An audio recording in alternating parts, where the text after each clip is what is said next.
Hey everyone, it's Strange Michael. I hope you're doing well today. Today I have another movie review for you, and this one's going to be for a book-based movie. It's by an author named Rath James White. If you haven't seen this movie, if you haven't read the book, please click away, because as soon as I tell you the title of the book, it's probably going to ruin the main real plot twist of this movie, and I don't want that to be the case for you. I want you to be able to check this movie out if you want something a little different to watch, kind of a slasher type of movie.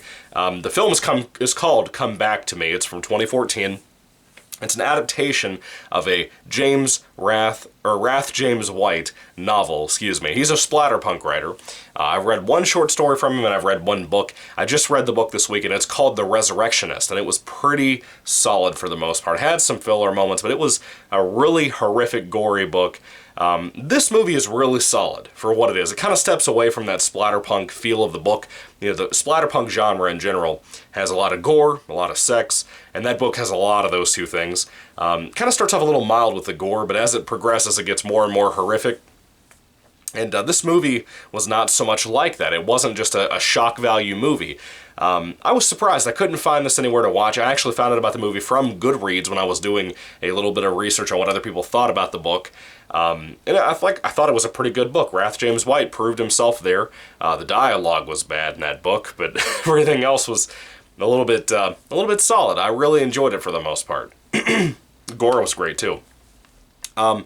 This film improves on a lot of things. I wish it had kept the gorier aspect, and I wish it had kept my favorite character in the movie, but it was from the book. But they changed quite a few things, and I will tell you this, I think some of the improvements are done for the better. I think from what I can tell in the reputation of the horror community, a lot of people like this movie more because of that. I had to watch this on YouTube.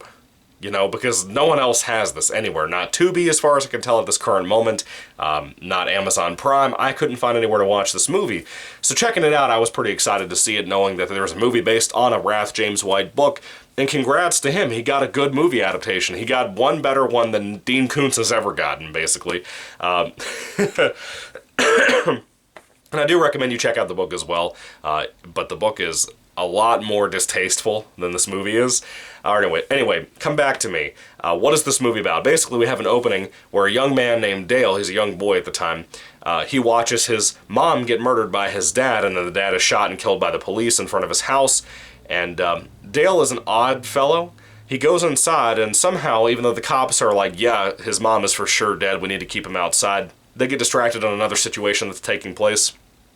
And Dale sneaks inside, and somehow his mom comes back to life. And we don't know how. Maybe she wasn't really dead. It's a very odd situation. Now, fast-forwarding years ahead of time, we do, unlike the book, we skip a lot of Dale's lifetime, and we go straight to when he's an adult. And we focus more on his neighbors, that he moves into a neighborhood nearby, like across the street from in the film. And the main character's name is Sarah, and she's married to a fellow named Josh. Sarah and Josh in the book was a little off to me. I couldn't stand Sarah. I thought she was an obnoxious character in the book, not in the movie, in the book. In the movie, they improved her tremendously. I really like the actress playing her. She's very good. Josh is even better than I remember him in the book. I like Josh in the book. He was okay. Kind of sympathetic, kind of sad about his life story. But I did like him. I thought he'd be played by somebody like Omar Epps, and he wasn't. I was kind of surprised by that. But the fellow playing him here, he does really well too, and they're a married couple.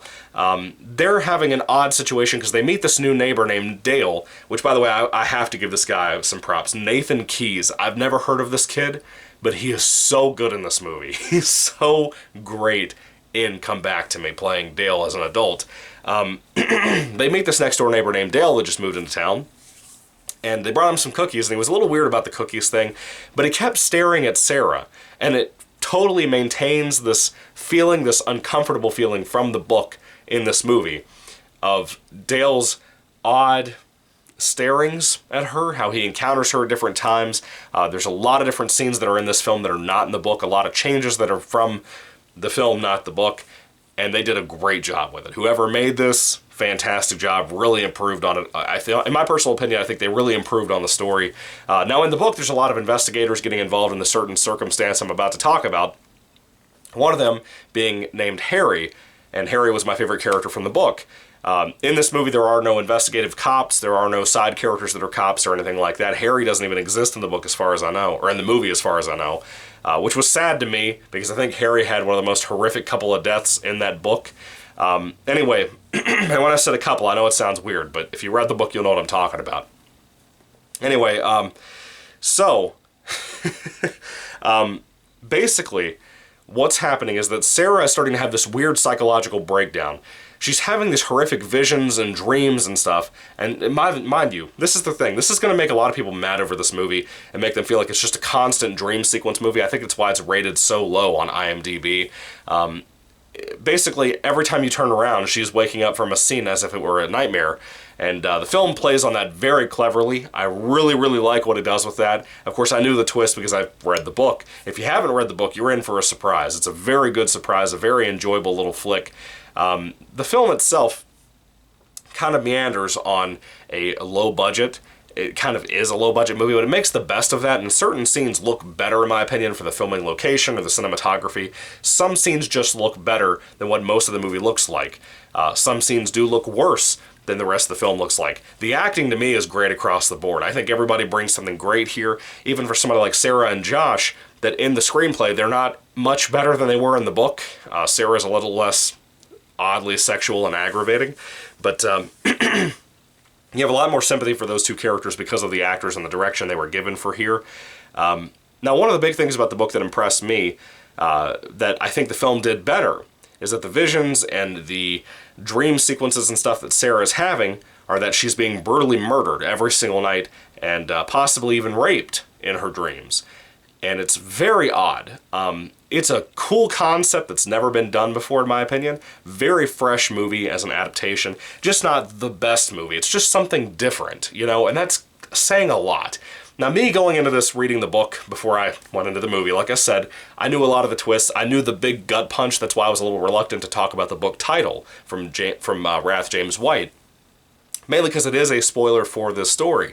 I just want you to know, the book is solid. If you're more of a gore fan, the book is going to be more for you, but there's less of a surprise to it. There's less twists. There's a lot of twists in this film that I think are well executed, that really just hit this thing home. Really, really perfected Wrath James White's book, in my opinion.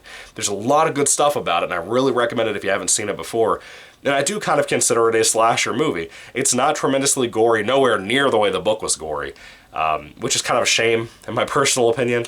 I do think the ending really works. I think everything about it is a better version of the book, in my personal opinion. I do think I like this a little bit more, but I like the book's gore and horrific scenes and Harry, the character, more than I like almost anything in this movie. But the movie's good. I recommend it. If you haven't seen Come Back to Me, you should check this out. Two of my favorite YouTube reviewer, movie reviewers, whatever out there, have talked about this movie and both had really positive things to say about it. Sinister Cinema Reviews and Rambo Raff for Life. That was enough to see those two on the same page about a movie. Surprised the hell out of me. Made me excited to watch this. Checked it out before I watched their videos all the way through. Was very impressed with how much I enjoyed this movie and how much I think it really was shockingly good for a low-budget flick. Anyway, what are your thoughts on Come Back to Me if you've seen this? If you plan on seeing it, let me know down in the comment section down below what you think about it, and if I was the one who recommended it to you. Read the book, too. The book is pretty solid, but I recommend seeing the film first. A lot of the things I figured the film would do were properly guessed because they realized the concept needed to be kind of the mystery of this movie. And I guarantee you it'll be fresh. It's something you've never seen before. Very, very impressive in my opinion. Anyway, when it comes to Come Back to Me, if I had to rate this film on a 5-star basis, I think I'm leaning towards giving this about a 3 out of 5 stars. That's still positive in my personal opinion. It's a positive rating in my personal opinion. It's not an amazing film. The low-budget look of the movie kind of drags it down a little bit. If you have somebody in your family that doesn't really like low-budget looking horror, but it doesn't sound bad, the ADR is not obvious, all those things that you typically have issues with the films that look like this, I promise you those aren't here. Those are really not here, and it really, really is a solid flick that I recommend for you guys. Anyway, what are your thoughts on Come Back to Me? Put them down below. I'd love to hear what you have to say about this odd little movie based on a really great concept from Wrath James White. I want to read more of his books like Succulent Prey and see what else he has to offer. If he has any more movie adaptations, maybe I'll check out those too at some point. Anyway, what are your thoughts? Put them down below. Thank you for watching, guys. 3 out of 5 stars from me. God bless you. Goodbye.